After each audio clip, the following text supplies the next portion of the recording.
Fitzy and Whipper with Kate Ritchie podcast. Well, if you want to hear a story about a little trooper, have a listen to the story of Colby Malone. He's 6 years of age, and this kid has undergone 64 surgeries since birth. God.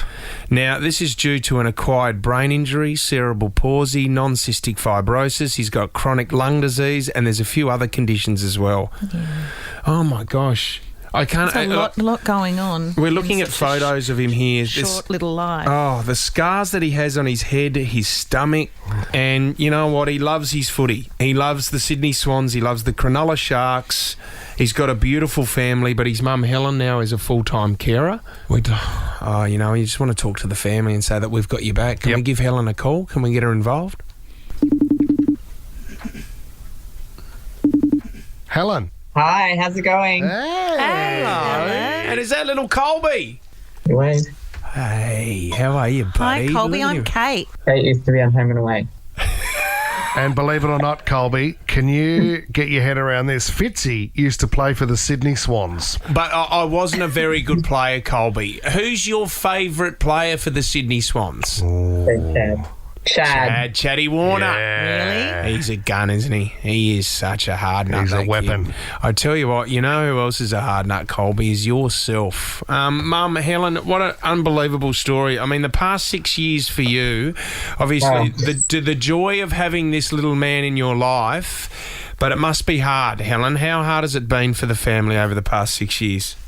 The last 6 years has been up and down. Some moments worse than others, especially when he was born because he was only 23 weeks. So that was a rough start, and then it just kind of got worse from there.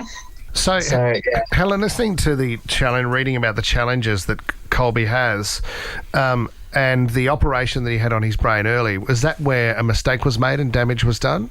Yeah, so it's he's had 65 operations all up, but where the damage started to kick in was his first brain operation. So he was tracking fine as a NICU baby, and even as a normal, meeting milestones at 12 months, he was cruising around furniture. So even for a premie, he was meeting those milestones. Right. And they saw that he had extra fluid in his brain, which we already knew, but he was tracking fine. So they decided to take some of that fluid, and when they did take some, that he became quite unstable. So they thought he was more unstable than originally thought. So they took some more, and then they kept taking more until the point where they took pretty much all of his brain fluid and caused brain bleeds. Oh, my God. But that didn't just happen once. It happened 6 times over a 12-month period. What I can see just from talking to you over the last few minutes, you are an incredible woman, and Colby is incredibly lucky to have such a wonderful mummy like this, because I don't know how you do it, because, you know, I've been to the hospital with my children in the children's hospitals,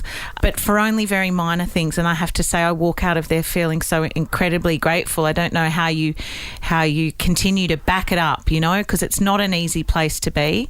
I really just want to give you some credit, because I know we're speaking about Colby today, but it's tough for mum and it's tough for dad. What kind of support do you have? So we literally just have me and my partner, Dwayne. So I lost both my parents quite young. So I don't have my family's support. And we also heard that things got so bad with Colby that you decided to actually leave the Queensland hospital and travel down here for some better treatment options. Is that right? Yeah. All we wanted was a second opinion. All we wanted was another neurosurge to come. And you have to live with all the decisions you make. Yeah. How does he struggles with travel as well, doesn't he, Helen? Because there was a lot of pressure on his brain with that when he travelled. Yeah, so there still is up and down with pressures and low pressures. But when we fly, when you go up, the pressures in your brain go up. So that is more dangerous for Colby, and especially after surgery. For 6 weeks, you can't fly after So that was the risk. And the last time when we left in May, the hospital told us that he had a headache and sent us home. So we literally had to go on a flight. And it was through Virgin, and he had a seizure in the airport, but we had to kind of downplay it because we knew we had to get to Sydney. Wow. And once we got down here, he was put on the emergency list to have surgery. What a story. Helen, you're full-time carer now, aren't you? Yeah. And Dwayne can only really work part-time because he needs your help as well. Yeah, because it's just too much sometimes with all the appointments and on the phone. And now we're in the predicament. We've got a neurosurge down here, but we don't have a peds. He's got 13 other specialists as well, and we've got none of that organised down here. But are you renting down at Miranda, is that correct? Yeah, so renting because, we didn't have much time to organise anything, and with the financial crisis, it's just too... It's too hard. Helen, you are an absolute trooper. You've got an amazing little son there, and I know you'd do anything for him. And you have been. You've got a long stretch ahead of you. But Helen, we just want to say that we've got your back, love, and we just want to give you $10,000 that'll go towards the family to help you out. Thank you. What would that mean to you, Helen? Well, it means that I don't have to go back to work because we're at the point now where I was going to have to go back, which meant that Colby, we relied more on someone else, with Colby, which we find very hard because he's not able to go to school full time like a normal kid. And it means that, I can focus more on getting Colby back to his potential. Financially, Helen, like how hard did it get to even feeding the family? Like, I mean, what has it got to?